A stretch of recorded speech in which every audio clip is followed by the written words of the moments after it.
Hello and welcome again to this edition of FiTV. I'm your host, Brad Swanson. We are coming to you just a few blocks from Florida's capital. We're here at the headquarters of FIT, Florida Internet and Television, and I am joined by Steve Schale, notable campaign strategist, and Mike Grissom, former head of the Republican Party of Florida and now amazing lobbyist for Battleground. Welcome, guys. Thank you. All right, so we're going to talk about the presidential election. We're going to run through the candidates, and then we're going to talk about the Florida landscape and see who can survive this state and make it to the White House, whether the guy on the right or the 50 people on the left. So let's start with the Democrat Party. Steve Schale, you are well entrenched, know these candidates, know kind of where they are. So we're going to run through some of these candidates, if that's all right with you. Okay, cool. Let's start with where Joe Biden is. We know you have history with him. So how's he doing? Yeah, I mean, so I am a Biden fan. You know, I certainly worked for Obama and Biden in 08 and 12, and yeah, I think the vice president's off to a good start. You know, these are long journeys. I mean, we are, you know, the first vote in Iowa won't take place until after the Super Bowl, so There's still several months to go here. But I think he's building a good operation. You know, the longer the map goes, the better it is. His coalition tends to look more like America than any other Democrats running right now. Mm-hmm. So, you know, Iowa and New Hampshire probably a little tougher for his vote. South Carolina on down looks better. So, you know, you want to be in front, and that's where he is. Right. So let's look at kind of one of the other two big challengers that looks to me, because I'm so deep in all this sort of stuff. But let's start with Elizabeth Warren. How is her network stacking up against Joe's? Well, I think, you know, both Warren and Sanders have done a very good job of separating themselves from the field. And I think that was the question, is sort of you got Biden, and then you've got 15 or 20 people that got in. It's like, who could create that separation to put themselves in a place to kind of make it a one-on-one race? And, you know, I think there's a question now about sort of Warren, Sanders, which one of them is able to emerge. You know, both of them have built very good operations. They're very strong among college-educated white voters. The challenge for both of them is, as the calendar moves on, states tend to look less like that. So Iowa and New Hampshire are two of the whitest states in terms of the population of voters that vote in the primary or the caucus. You take Iowa's like 90% of the population that'll vote is white, and that's where Warren and Sanders' strength is. Go to South Carolina, and it's about 60% African American. And that's why you see, you know, in Iowa, race very close. You go to South Carolina and you see Joe Biden winning by 25 points. Okay. So I think the question for both Warren and Sanders is, are they ever able to expand their appeal beyond college-educated white voters? And if they can, then they can pose a real challenge to Joe Biden. Two more questions, then we're going to come to you, Mike, to kind of give the flip side. The other two kind of sleeping giants out there is Tom Steyer, billionaire, right? Huge resources. And then of late, we've started hearing the phantom Hillary Clinton getting back into the race. So we'll start with Tom, because he's actually registered and he's on the campaign trail. You know, how do you see him potentially, you know, hitting this campaign trail? I mean, he's never had a political mechanism that he needs to manage other than money. So how does he work? Well, let's take the Hillary Clinton. I know the Hillary Clinton thing it's a fantasy on Fox News, but she's not running for president. Are you saying that's all I watch? Yeah. I mean, is that really what you're saying? But, we're really hoping she jumps in the race, Steve. No, but I mean, and honestly, you know, I think I'm not even sure yet that I would put Steyer in that next tier. I mean, I think after you deal with the first three, you kind of look at Harris, and then Buttigieg, potentially Booker. I mean, Steyer at this point, outside of the fact that he spent like $25 million on early state TV, right, he's still barely registering enough to get into the debates. And so I think I'll be curious to see, is he able to turn the debate moment into one that actually moves him into that next tier or not. Right. I do think that, though, that Harris, Buttigieg, and Booker all have the potential to have their moment yet. Right. And what's interesting about this for our side, it's the first time we've had a primary where you have this many candidates that have the kind of resources to drag it out. Right. And so you can see 5-6 candidates that have the money to get to Super Tuesday, to Florida March 17th. So I don't think we're going to be decided too quickly. It looks a lot like our primary in 2018. Right, Mike. So let's go to you on that. So last time the president had to survive what is a very similar kind of, you know, we had more people on the stage, and I think we ran out of podiums in a few debates. We actually had to have a couple. Yeah, like 2 debates on the night. Just what these guys are doing. Good debate, right? Yeah. So how does so how is President Trump reacting to the debates, the candidates, and everything? Obviously, he's a tweeting machine, but just walk us through what's going on the right, and what are you hearing within the party constructs to support the president in his bid? Yeah, I mean, we're already at full bore, which is the nice part about having an incumbent president. Yeah. Steve got to live that in 2012 up against me when I was at the party. That's always a huge resource for the incumbent is, the Republican Party of Florida, the Republican National Committee, they're already raising money. They're already building field offices. We've got, I know at least 25, 30 people in Florida already right now registering voters, opening up field offices, getting out votes. The problem for us is that we have a lot of things going on right now in the ethers too. There's a Ukraine investigation happening right now that the president's kind of been sidetracked by, but incumbency has its advantages. It's really tough to knock off an incumbent president. We've only seen it happen a couple of times, Jimmy Carter, George Bush, those kind of things where it took a drastic thing to kind of knock them off the edge, which was, the economy, both times actually. Right. So, I feel pretty good for our side going into it. One that we actually, I'm cheating because Steve and I talked about this the other day. Kamala Harris is actually somebody that we're watching. That's a worry for me from the Republican side. Wanting to see what she's going to do in this race if she can get to that next tier. I think the greatest thing that's happened, though, thus far for my side of the aisle at least, is that the Democrats have run so far to the left. When Bernie Sanders seems to not be the standard bearer of the Democratic Party right now, your guys done pretty good about staying towards the middle, but running to the left is not the way to win a general election in my mind. Yeah. So let's talk about the president, though. I mean, the president is using this fodder, and now that you don't have that wide field of Republican challengers, how much is it just that core Trump supporter, and how much is the regular rank and file that weren't necessarily maybe your old GOPers, the large brooches, the red, women's business shoes, the elephant pin crowd? How much are they in, or are they just going along and the president's got an 80% approval rating among Republicans. I mean, it's ridiculously high. We saw. I'll just go back a little bit to the 2018 race and the governor's race. He decided who the Republican nominee was going to be for governor of the state of Florida with a tweet. Right. The Republicans are in. There's always the detractors out there. There's some of the corporate Republicans that don't like the way the president acts. But at the end of the day, they have to have a choice. Right. And at the end of the day, it was a tough decision. In 2016 for me where to go. I wasn't a huge fan of the president. I was obviously a big Jeb Bush guy back in the day. Marco also was a pick for me. But at the end of the day, you have to vote, and you're not going to vote for Hillary Clinton. All right. So let's go back over to Steve. And when we look at the money, you mentioned that they're going to have enough money to make it to Super Tuesday. And when you look at the top fundraisers, at least on this Q2 report, you got 24 million for Buttigieg, Biden's got 22, Warren's got 19, Harris has 11, and then the list goes on down from there. Where are these candidates? Are they getting it from small donations? Are they little donors, kind of like that huge grassroots thing we saw with Obama, or are they the standard big corporate players hedging on both sides?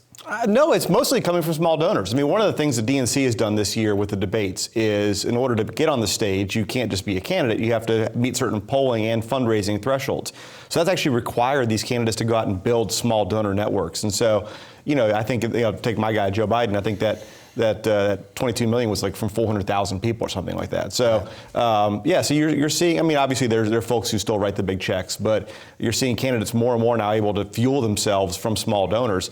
The question becomes is sort of at what point, if you finish fourth in Iowa or you're not on the debate stage in December, like at that point, do the people that have kind of given you the fuel, do they say, okay, we need to go find another choice? But the reality is that, from South Carolina through Florida, is only 3 weeks, and in that, from South Carolina to Florida, about 40% of the delegates are going to be chosen.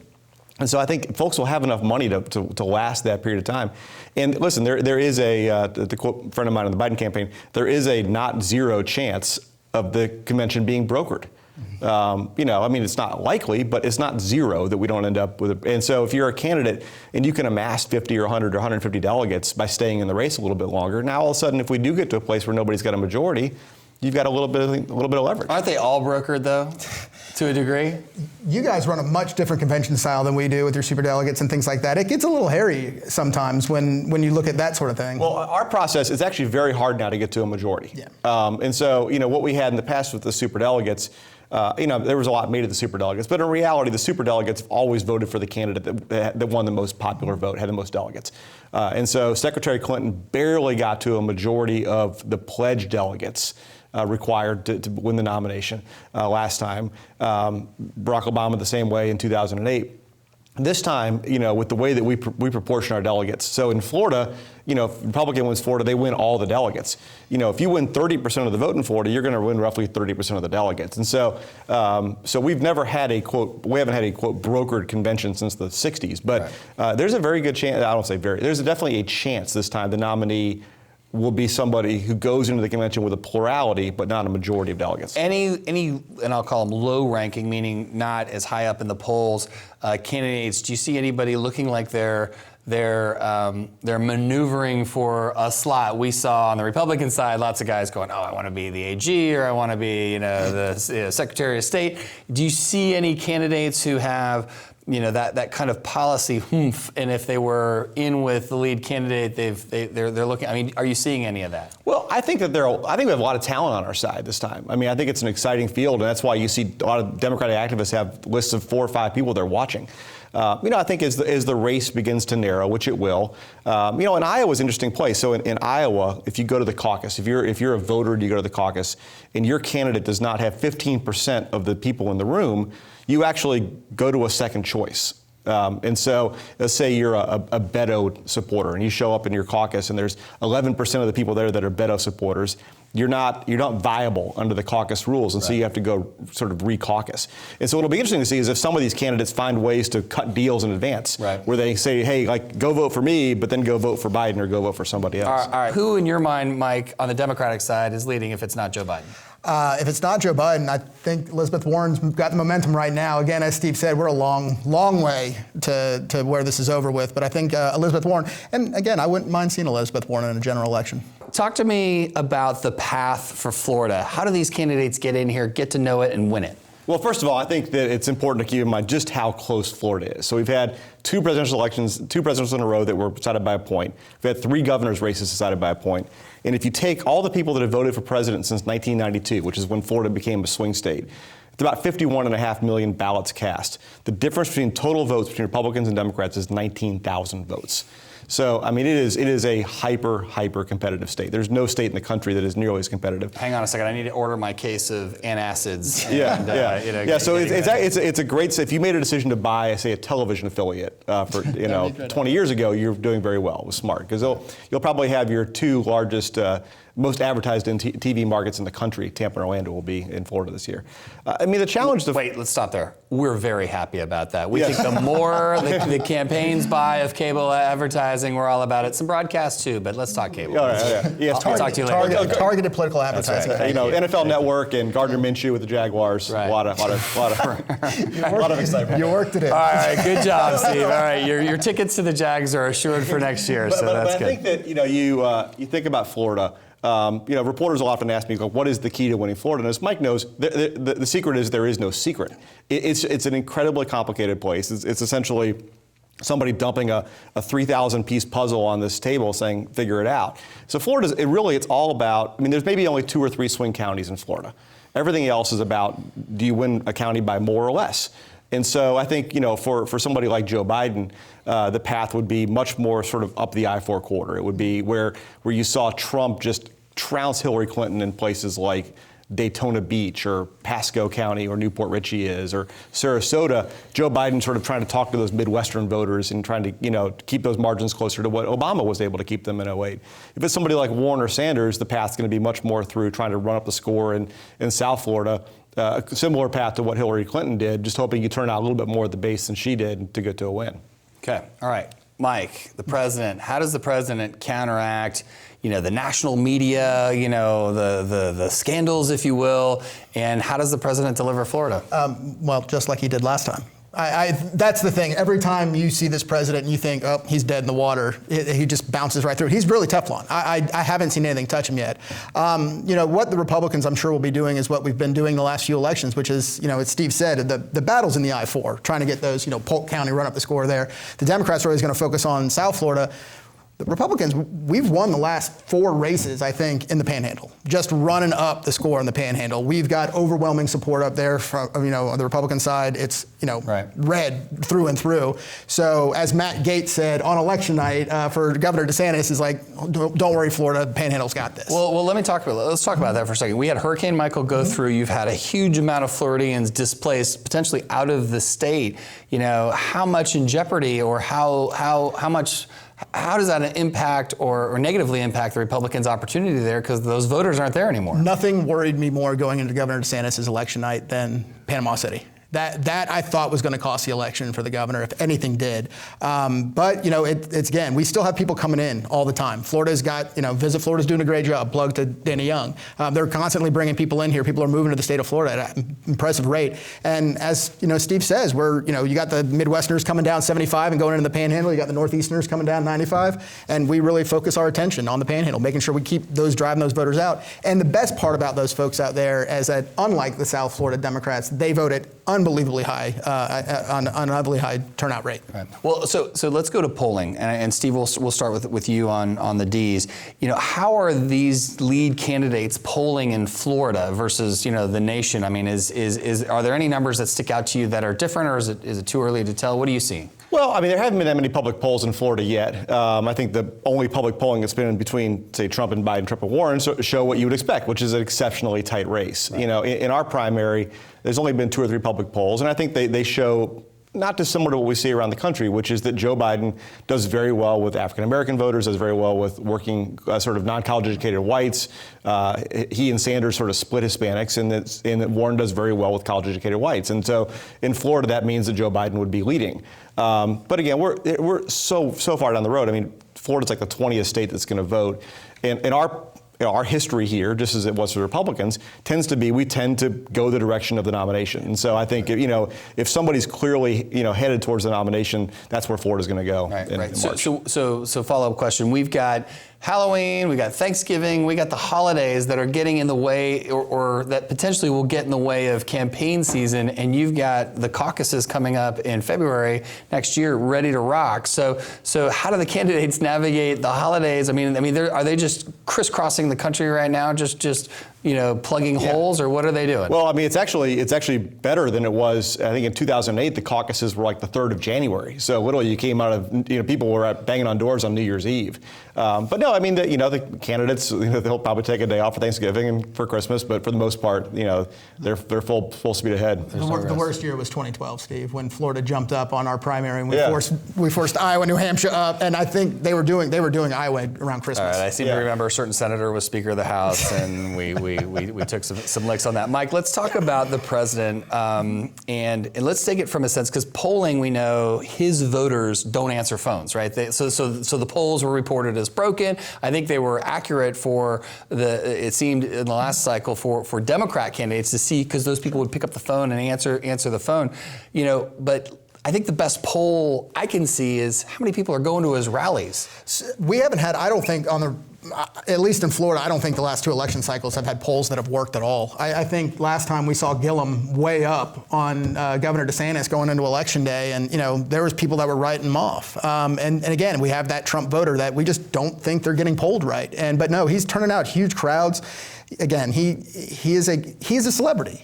People just want to go see him. I knew that Donald Trump was going to win the nomination. I remember Randy Enright and I were sitting at the Republican Party of Florida summit that they did with all the candidates last time, and he just got up there. He walked into the crowd, into the building, and a mob just went to him. They left someone speaking on stage because they heard Trump was there, so they ran outside to crowd around him and get a selfie with him. Well, the one thing on polling though is I think that people tend to cherry pick polling. They find a poll that they like or speaks to them and they go with it. Right. If you look at the averages in 2016, they weren't really wrong.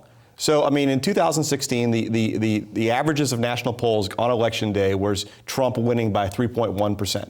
And he won, Clinton winning by 3.1% nationally. She won by 2.6% nationally. Here in Florida, they were only off by about a point. And so I do think that polling can be instructive. The problem is that the media tends to find one and go with it. If you look at the averages really weren't that far off in 2016. Okay, all right. So polls aren't broken. So no, individual polling often is broken. But but if you average them all out, they tend to not be that bad. Well, okay. So since polls are too early to tell, and everyone's going to be cherry picking the one that says, if I'm running for office, Brad Swanson's going to win the presidency. I'm in. Please start donating, right? No. Yeah, no, that's a terrible idea, and I'll admit it as well. But let's talk about the big funders in Florida and who's spending money at the presidential level and in Florida, and who do the D's go after? Who do the R's go after? Let's start with you, Mike. We've got a whole group of billionaires hanging out at Mar-a-Lago right now that are providing plenty of money to the campaign. No, look, Florida state politics, national politics. We have tended to be more business friendly on the Republican side. We get a lot of our money from business. That's how we fund our campaigns. In state races, a lot of soft money from very powerful companies. We lost Mike Fernandez, which was a great funder of ours. Congratulations on that, but you got to deal with him now. We'll continue to raise a lot of money through the business sector of the side. All right. So on the Democratic side, where's the money coming from? It tends to be very ideological on my side in the federal races, and so it's a mix of people that are in business and folks who are lawyers. And both Obama and Clinton had very extensive donor networks here. And right now they're all pretty split. There are a number of them that are with the vice president. There are some folks that are with Mayor Pete, folks with Kamala. There are a lot of folks who were just kind of waiting on the sidelines. But when we have a nominee, Florida, I think typically is the third or fourth largest donor state for Democratic national politics. So yeah, I think that was the question I was asking, because last time it was like there were two teams, and it was pretty clear amongst the big funders and all your major markets of who was on whose either team. Now you got 8 candidates, and the ask is fractured. And it's tough to kind of read through the tea leaves of where the big money's coming from. Well, and there are a number of folks too, because again, while $2,700 is a lot to you and me, it's not necessarily somebody who makes $3 or $4 million a year. Right. You might, but no, I'm just kidding. But so you have a number of folks from your mouth to my board's ears. Pay him more. Yeah. No, but you have a number of folks who have written a check to multiple candidates, and you find a lot of the donors on our side are dealing with the same questions that a lot of candidates are. They like several of them. They've met several of them personally, and so I think you'll continue to see the money. I think at this point, Joe Biden, I think we are the leading funder out of Florida at this point. Right. But I think it'll be when we go to nomination, you'll see the money go one direction. Let me ask this question: when these candidates come through, other than the federal issues, what are the top 2 buzzwords or buzz issues that the D's are going to talk to that are Florida specific? And then what are the 2 buzzwords for the president that's Florida specific? Mike, let's start with you. The biggest buzzword for the president's economy. Things are going well right now, and I don't know if that's going to continue on into the next 4 years. But it's the economy, stupid. It goes. That's the biggest thing of all. Is that are you better off than you were 4 years ago? But does fracking and drilling and things like that are Florida-centric issues, are those resonating at all, or is it just the national dialogue? I don't think that Donald Trump the president will dive into those specific issues because he doesn't have to. Steve, how about you? Yeah, it was interesting. So in 08 and 12, we did a lot of research on this, look at whether or not there were actually specific issues to Florida.